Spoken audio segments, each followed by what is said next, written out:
This is great. This is the day the Lord has made. Let us rejoice and be glad in it. Friends, the more difficult you made your Lent this last 40 days, the much more joy you have tonight. I want to do a couple of things with this homily, just really two things. First of all, what does it mean when we say, this is the day the Lord has made?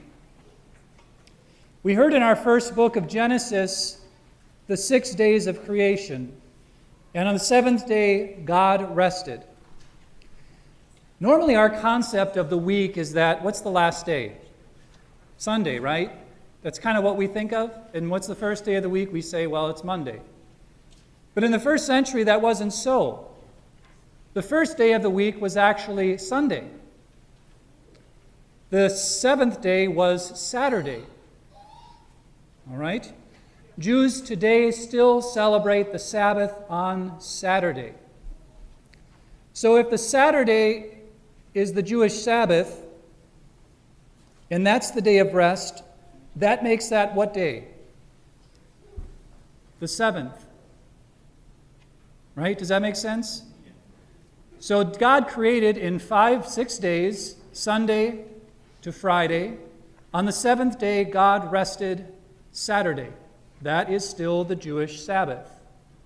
It's interesting, when I was in the Holy Land, you always knew, because the Muslims' holy day is Friday, the Jews is Saturday, the Christians is Sunday. So the shops for the Muslims are closed on Friday. For Jews, they're closed on Saturday. And for Christians, they're closed on Sunday. So you can kind of take your pick on which day, if you want to sort of help the Christians or help the Muslims or help the Jews, whatever. You always know what their shops are open. So the Jewish Sabbath was on Saturday. I know it's kind of late to be doing numbers, but this is important.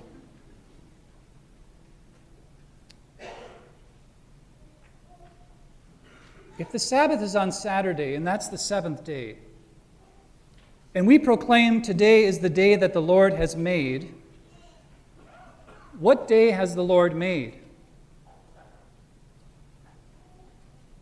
It says in the first line of our gospel today that after the Sabbath, as Mary Magdalene is going to the tomb, they discover the empty tomb and Jesus risen. It means that the day after the seventh, what comes after 7? No, 8. Who said 1? I was sure everyone had a first grade education in here. That was a trick question. The 8th day. How many days are in a week? 7. Where's the 8th day? It's in eternity. There is no 8th day in time. There is only an 8th day in eternity. That's why this is the 8th day, the day the Lord has made. You want to make a connection when you go into a Catholic church, or really any Christian church should be. When you look at the baptismal font, count how many sides are on the baptismal font. 8. Why? There should be anyways. 8. Why? Because baptism is the day we are born into eternity, which is the 8th day, the day after the Sabbath, which was the 7th day, stuck in time. But we, friends, Christians, celebrate today as the 8th day. The day that we are born into eternity, the day that Paul talks about our death into baptism, will lead to our resurrection in Jesus Christ. So why are we here tonight? Can I try a little thought experiment with you? Everyone in this church most likely has known somebody that's died. It's possible that it was a while ago. It might have even been very recently. Somebody certainly that we've loved. You know the pain of losing somebody, especially losing somebody that you were very close to. Of course, after their death, there's no doubt that many of you went to go to visit their gravesite or their tomb where they were held in a mausoleum. I want you to imagine for a minute that tomorrow again you decide to do that. But this time, upon entering that graveyard, upon entering that mausoleum, as you approach the tombstone or the headstone where your loved one was buried, or that stone where, in the mausoleum where the marker is, where your friend's or loved one's casket was put, and I want you to imagine walking up to that place with the stone pulled away, maybe the ground upturned, the casket out of the ground, opened with no one inside.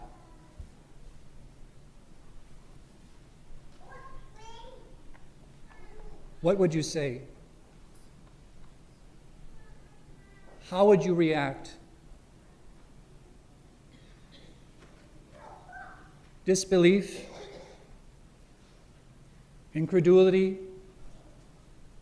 Anger? Shock? Confusion? It's all on display in the gospel. They have taken my Lord, and I know not where they've put him. Friends, I want to be very clear about this. The resurrection is not a nice idea.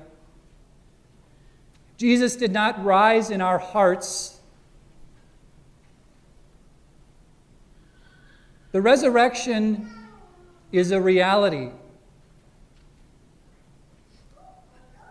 Just as real as it would have been you approaching your loved one in the grave or a mausoleum and seeing their casket out, opened, and empty.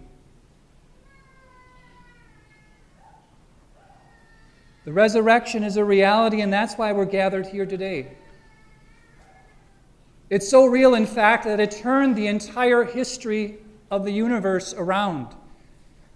It's such an impact that it split history in two, from BC to AD. I don't use the new abbreviations.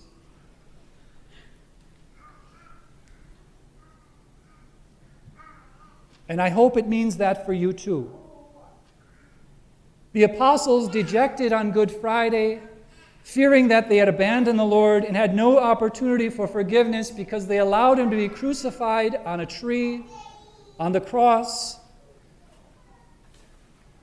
New possibility was just opened up to them when they discovered that the tomb was empty. In those years ago that I was in the Holy Land, of course, there's always, it's safer to go to Holy Land actually than it is Chicago. Most people don't realize that. But you're always in some very heated religious debates because over there, we sort of hide our religion, but over there, you can see by what people are wearing exactly what faith they profess. And very oftentimes you have the opportunity to engage in conversations about truth. Who's right? Muhammad? Abraham? The Jewish people? The Christians? The Orthodox Christians? But friends, in the midst of all of that debate, as a young Christian man told me, among all the tensions that are going on even still in Jerusalem, there is still one truth that no one can deny even to this day, that the tomb is empty.